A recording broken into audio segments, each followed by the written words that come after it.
Iowa State's defense took a pretty major blow after their win over Arizona last weekend, but Matt Campbell didn't seem to be too fazed by it. Should he be, though?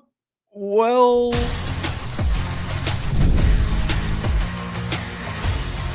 You are Locked On Cyclones, your daily podcast on the Iowa State Cyclones, part of the Locked On Podcast Network. Your team every day. welcome into Locked On Cyclones, part of the Locked On Podcast Network, your team every day. I'm your host, Nick Marovitz. Thank you so much for making this your first watch or listen of the day. I appreciate it more than you know. You hit subscribe down below. You help us prove that it is, in fact, a Cyclone state. Today, we're talking about the Jontez Williams injury. How does this impact the defense? Do I think they're still in an okay spot ahead of their game against Cincinnati? Then we are going to transition into how good is Cincinnati? We obviously talked with Jeff Carr yesterday. If you haven't seen it, go back and watch it. In-depth breakdown across the pond with our Cincinnati rep here at Locked On. But by my eye, how good is Cincinnati? I cannot wait to get into that because that's an interesting conversation. And then finally, to round out today's show, we're going to talk about, is Chase Sowell the guy?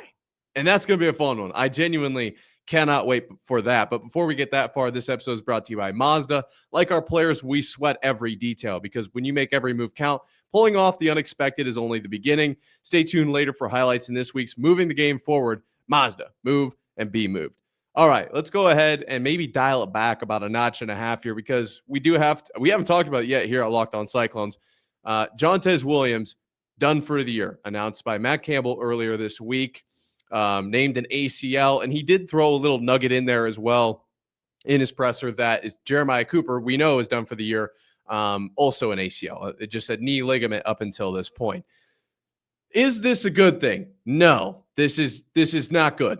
Both players named to the Jim Thorpe watch list prior to the season, obviously very good, right? Like we're not skating over and I don't want that to come across this way. To come across that way when I go through this segment, like, is Iowa State defense going to be okay? Both of these players being out is monumental for Iowa State. That is not a good thing. Now, can they rebound from it? I think yes. I think Iowa State's defense can be okay. We'll break down why I think that in a second, but kind of take a second to tease and piece Jontez and Jeremiah or Williams and Cooper. I'm probably not on a first name basis with them, but that's no fun. That's not good. Nobody wants that. Obviously, injuries are part of football, and every player knows that, and every coach knows that, and every fan knows that, but you just hate to see it. You really do. I believe both of these players can come back next year, which is exciting, but let's take it one day at a time. Obviously, got to get through rehab first. Like I just feel for these guys. Luckily, I've never had to deal with personally an ACL, but a lot of people around me have, and I know how grueling it is. So just a second for the humans that are Williams and Cooper, like, shout out to you guys. This is going to be a long road, but you guys can do it. Obviously, you got that Iowa State dog in you. So I feel pretty good about that. Now, pivoting away from the fact that there are injuries on this team, which we actually know, we are going to take a second. Why are these players in the game up 35 points with 3 minutes left? I haven't really gotten a chance to talk about this, I don't think. Every chance I get, it's like, well, we'll talk about this later. We'll talk about this later. What are we doing, Matt Campbell? Nobody wants to ask him this question, which is shocking to me. It was like I want to say 14-minute presser or whatever it was. Not one question about why are they in. There was a question about, like, is there a timetable? How do you go? Like, how do you coach, like, mentally make those decisions? Look, his answer was interesting to say the least. And on top of that, it didn't even really answer the question. Matt Campbell said, when is the game out of hand, essentially, was kind of the question. And Matt Campbell said, we didn't really feel like this game was ever really out of hand, kept the players in. I'm going to be honest, I never thought the game was even close to in control for Arizona. Like, I never felt threatened by the Wildcats, okay? Now, that's not to say that it couldn't get out of control, but I never felt like that was the case. So maybe that's because the starters stayed in, but I don't love that situation. Like, what are we doing?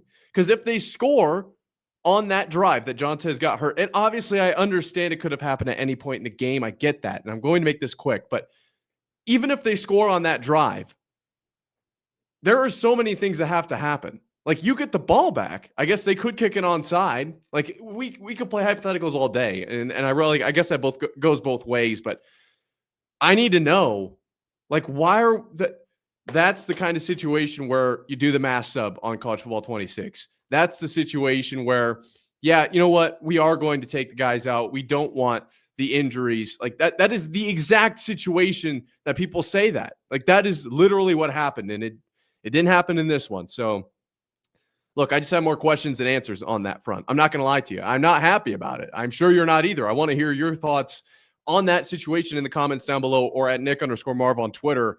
I'm happy to talk about it because I'm not a coach. Okay. I'm not. But what are we doing? And obviously, we saw what happened with the linebackers last season. We saw what happened with basketball last season. A part of me, I guess, felt like Iowa State would have learned, and they didn't.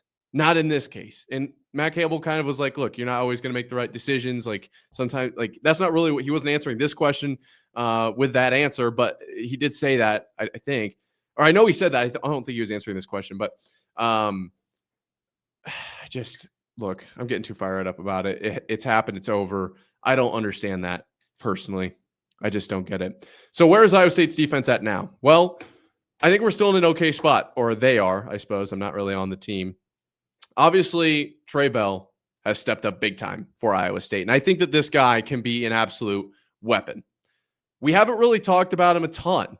I definitely called him out when he announced the transfer, or when it was announced that he was transferring. Look out for this guy. This guy is going to be solid, very lanky. I like what I've seen from Trey Bell, and he's proven to be the part so far this season. So look for him to continue on that path. I think he's got to step up. And in the presser, Matt Campbell was like, it's not really a matter of, who's stepping in, but who's playing more. And I'm so frustrated. I didn't even really want to hear what he was saying, to be honest. But it sounds like Kyjon Cummings-Coleman is okay. Good to go was the words that Matt Campbell used. So that's exciting in the fact that I don't know what he's at, on a scale of 1 to 10, but at least he'll probably be out there. Look out for Benny Ngoye, another name that obviously we talked about a lot this offseason, making the transfer from wide receiver to DB. I was asked on Miller and Condon yesterday what I thought of that. I think he's very capable of doing it, and obviously played DB in high school. The advantage of switching from wide receiver to DB is you understand what the offense is trying to do. You understand how they attack certain defenses. And when you're playing that defense, you then therefore understand where the vulnerabilities are, what the bunch sets are going to do to this, what if they're split out wide, what's the personnel group, all of those kinds of things. You understand just like in your spinal cord, essentially, in your soul, what they're doing. Even obviously you're watching tape and like this, that, and the other, but you just have a different understanding of it. That will help Benny Ngoye. A couple other names I think to look out for in the secondary. Don't forget Marcus Neal, right? Like this guy has been playing at a very, very high level. Still have Jamison Patton out there as well. Quentin Taylor was a name that was brought up a lot. I don't feel terrible about where this group is. Obviously, depth gets hit hard here, and that's not ideal. It's honestly, it's not good. Like that's the only way to say it. And like I said, feel for those guys, and honestly, feel for the whole team as a whole. It's tough to see those guys go down like that, but they can survive this, and Heacock can scheme this defense to play well. Like it's the players make the plays, but also the scheme puts them in the right position. And if the depth is as good as Matt Campbell says it is, the scheme should prevail here. Not to say that Cooper and Williams weren't doing a whole lot. I am not saying that. But in theory, if Heacock can run this scheme efficiently, and Matt Campbell is right about how deep this room is, which I think he is, then there shouldn't be a huge drop-off from the secondary play. And we haven't really seen any major injuries at linebacker. So that is also very good. The defensive line still holding up okay. So I'm not going to sit here and tell you that my confidence in the defense went from, a 9 to a 1. Like, I'm not going to do that. And I'm just not going to do that because I don't feel that way. I think that this is a lot closer to maybe like confidence level goes from, honestly, I was pretty confident before. I'd say like an 8.5-ish because they were a little unproven. I'd say like an 8.5 to maybe like a 7.5, like a 1-point drop. Not as confident, but I still think it's possible to scheme this defense to a victory, to a successful game. And I hope that that's what happens against Cincinnati, but I'm not going to lie. I watched some of Cincinnati's tape. This team might be good. They might be dangerous. And we're talking about where exactly I think that they are the most dangerous coming up right here after this. The NFL season is here, and FanDuel has an offer you don't want to miss. Right now, new customers can bet just $5 and get $300 in bonus bets if you win. That's right. Pick a bet, put down $5, and if it hits, you'll unlock $300 in bonus bets to use across the app. Any interesting stories as far as FanDuel goes? Every story is interesting with FanDuel. They give me so many different ways to play, and they add so much value, in my opinion, to every game that I put bets down on. It really gets me invested. I'm not going to lie, maybe a little too far. So what are you waiting for? Visit FanDuel.com to download the FanDuel app today and get started. Today's episode is also brought to you by Square. Your favorite neighborhood spots run on Square. There are certain businesses that make the neighborhood the neighborhood. These are the places that become an extension of home, whether it's the sports bar dedicated to your team's fan base, the spot with the best wings in town for game day, or that beloved local chain that's been rooted in your community for years. These businesses are what bring people together. When neighborhood businesses thrive, your whole neighborhood thrives.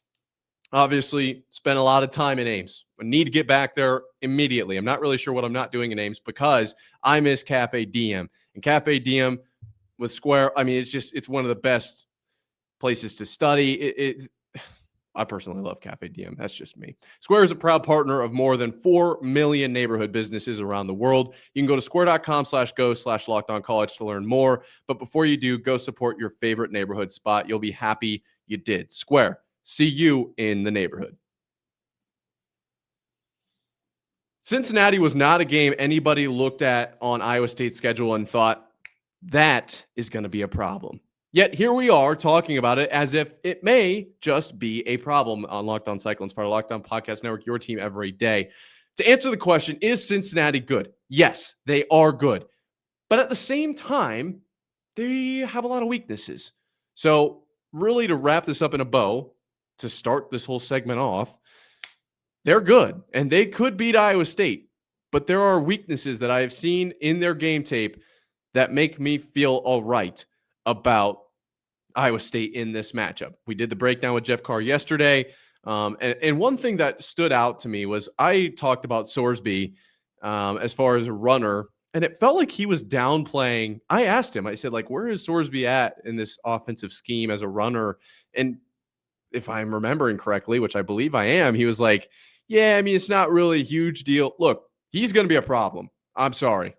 I watched the Kansas game, obviously Nebraska, like, he's going to be a problem. He's our leading rusher right now, 227 yards. There are some very interesting tendencies that he showed specifically in the Kansas game that I will go back and watch more tape before our final breakdown tomorrow, which is going to be exciting. Don't go anywhere because I cannot wait for that. Really break down this game in severe detail, but we're just kind of overviewing Cincinnati right now from my perspective. Sorsby is going to be a problem. He steps, he likes to take 7, 8, 9 step drops. It feels like 9, 10, 11, 12-yard drops, which is a very interesting position for the defense to be put in there because conceptually then he's creating space between the lines, the offense and the defensive lines, and where he is at. When you create space, you create time, right? We're not going into physics here. Don't worry. But you, in general, have to take more time to cover more space, at least at the same speed. It really does feel like I've got variables floating around in my head here, but stick with me. When he does that, obviously creating more time to throw, but almost in a way opening up running lanes for himself as well, because it forces the defensive ends to come upfield more, which then opens up, what would that be, the C gap just inside the tackles, where he is now effectively running around a 3-man line, if you can just envision 5 guys down for that offensive line. This is where I think Iowa State needs to step up at linebacker because Sorsby's a very talented runner. Okay, he just is. And when he drops back that far, there are going to be holes created in the offensive line that he can weave through. He's also got more time to throw. He's putting the defense in a very troubling situation. Now, I'm not going to sit here and tell you that Brandon Sorsby is going to win the Heisman. Against Kansas, he did throw for 388 yards, but on 29 of 43. So just shy of, what would that be? Right around 75%. A good day, a very good day. Also, I will say, just in conjunction with that, Kansas, very puzzling defense going on there. And we'll talk about that when we face them later on this season. But like guys 8, 9, 10 yards off playing man, like what'd you expect he was going to do? That's like only effective if he's running a seam.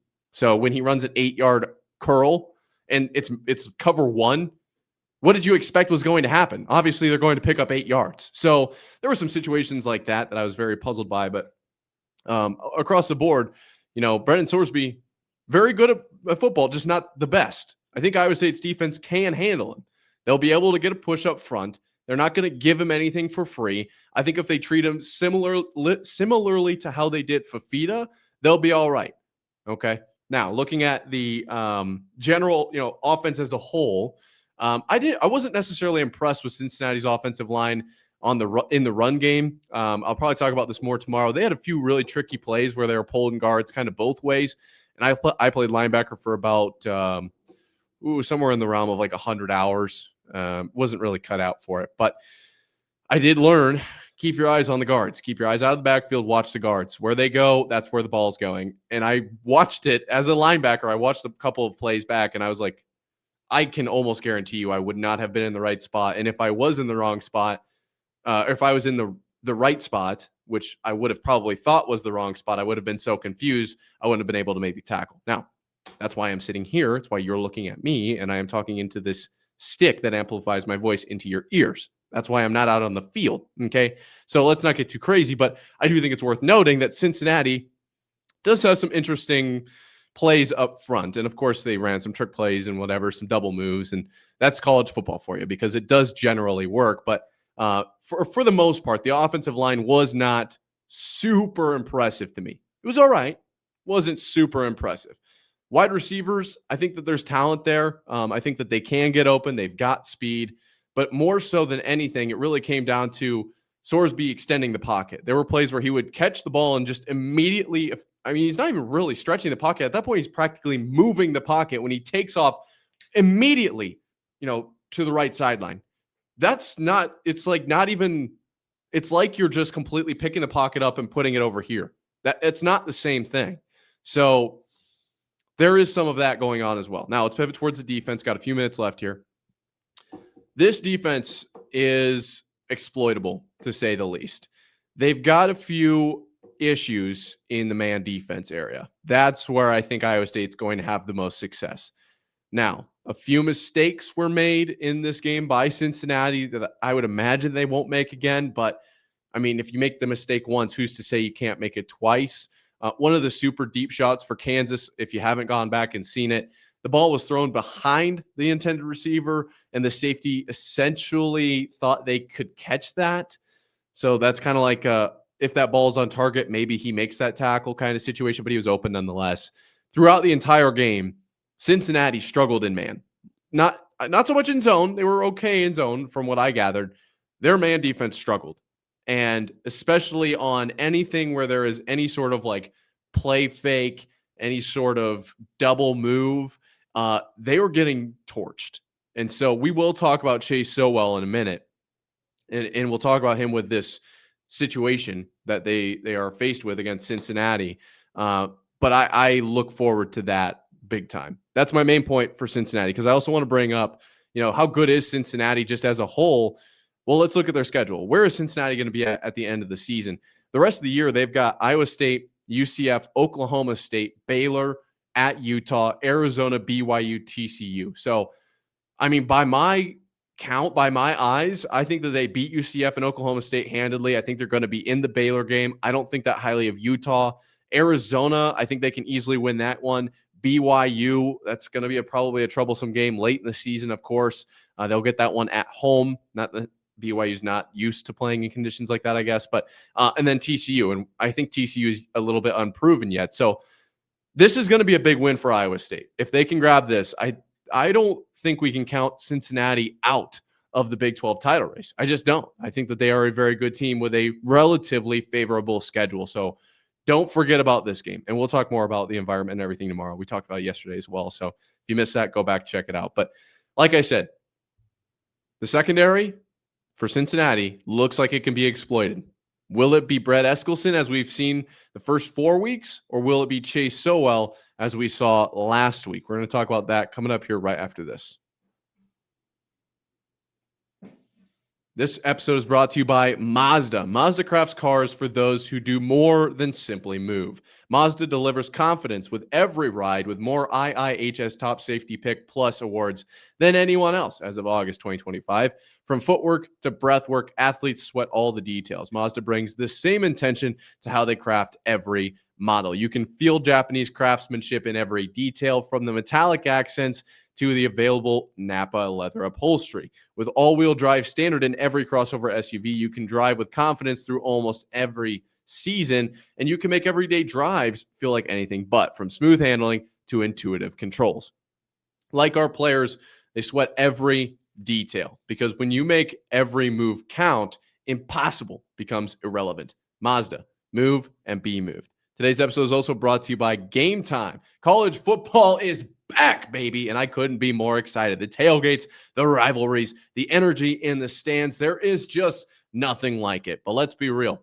Actually getting tickets can feel like more of a battle than the game itself. Endless queues, hidden fees, prices jumping at checkout, and that's why I use Game Time, the app that gives the advantage back to the fans. It's the easiest way to score last-minute tickets at the best prices with no surprise fees. What you see is what you pay. My personal favorite feature, by far, it's a necessity for me, is the ability to see the view from my seat before I'm actually in the stadium, all right? The little map just doesn't do it for me. I don't know what I'm looking at. I need to see the actual view. So take the guesswork out of buying college football tickets with Game Time. Download the Game Time app, create an account, and use code LOCKEDONCollege for $20 off your first purchase. Terms apply. Again, that's promo code LOCKEDONCOLLEGE for $20 off. Swipe, tap, ticket, go. Download Game Time today. We are about to have some fun talking about Chase Sowell, because I tell you what, Iowa State's got a guy in Chase Sowell. We're talking about, here at Locked On Cyclones, part of Locked On Podcast Network, your team every day. Look, we knew Chase Sowell was going to be a guy, okay? We talked about it this offseason. Honestly, it's kind of like all we talked about offensively, because you had the departure of Higgins and Knoll, and everyone wanted to talk about that. I was probably one of those people. You could probably label me one of those people, but nationally, it was impossible to talk about Iowa State without talking about the loss of Higgins and Knoll. And it was actually kind of annoying. I'm not going to lie to you. Like, this team is not defined by two players. Whatever. And I know it'll be the same when Rocco leaves, and it'll probably be the same when Hansen leaves. And now I think it might be the same when Sowell leaves. Okay. This guy's got talent. Now, that I am talking about Sowell because he had a breakout game against Arizona. I am not taking anything away from Overby, from Eskelson, from Townsend, none of those guys. Okay. I'm going to talk about Sowell for just a second here. Is he the guy? He has all the talent to be the guy. Absolutely.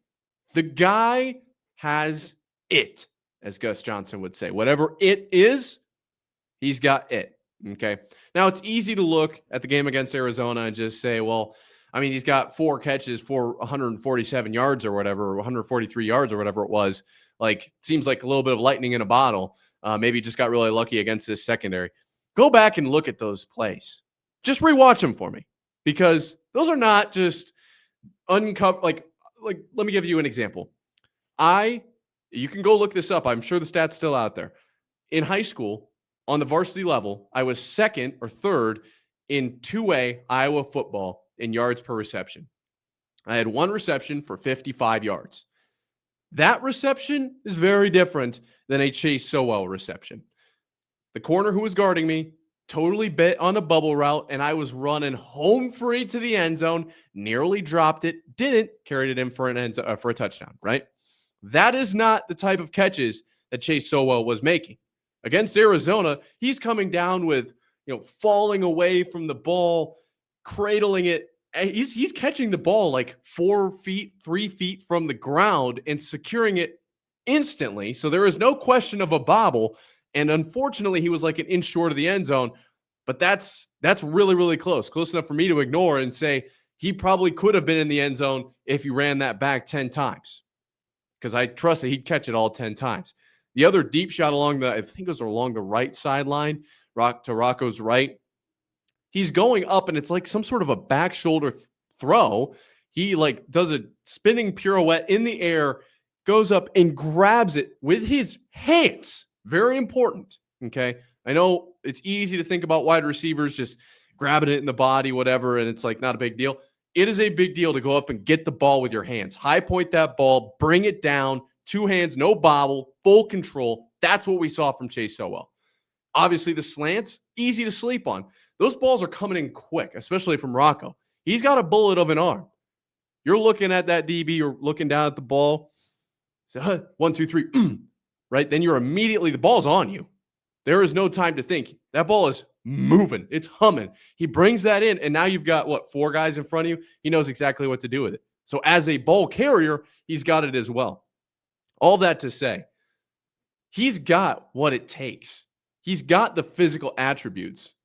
I think he's got the mental attributes as well, just considering what we've heard about what he went through all, not necessarily offseason, but fall camp and these first few games, battling injury. You don't just come out and have 140 yards on 4 catches if you're not mentally right. He's mentally right. So now the question to me isn't, is it Chase Sowell? It's, does Mauser scheme in other wide receivers? Because now you've got a guy in Sowell. You have a weapon. This is like when you're standing in the Nerf war, or let's say the water balloon war, right? You're in the water balloon war, you're digging around in the bucket, and you're like, oh, we're running out of water balloons, and you find a fire hose. And you're like, okay, we got a weapon. I think we're going to be all right. And then I don't know how you win a water balloon war, but you do. That's like what it feels like Iowa State found. In the bottom of the water balloon bucket, they just pulled out a fire hose. Now, that doesn't mean you can't throw the other water balloons, and I know that kind of sounds like I'm not a fan of Eskilson anymore, not a fan of Overby anymore. It's not the case. Eskilson's a weapon, right? We saw that, especially early on in this season, and even in this game against Arizona, on a throw from Bramer. And we haven't even talked about Bramer or Burkle, right? So I think now the question becomes for Taylor Mauser, how do you use this new weapon? How do you attack defenses when you have now legitimate threats to stretch the field in Eskilson and Sowell? Overby can stretch the field. I haven't seen him come down with the ball as much yet, so I'm not going to necessarily talk about it that way, but he can get up there and get the ball. He's just got to catch it, right? Then you've got guys like Benjamin Bramer and Burkle that can be those pop pass type of situations. That can be leak out wide receivers. They can run 10-yard outs, whatever. Now I feel very confident in Iowa State's passing attack. That's basically what this comes down to.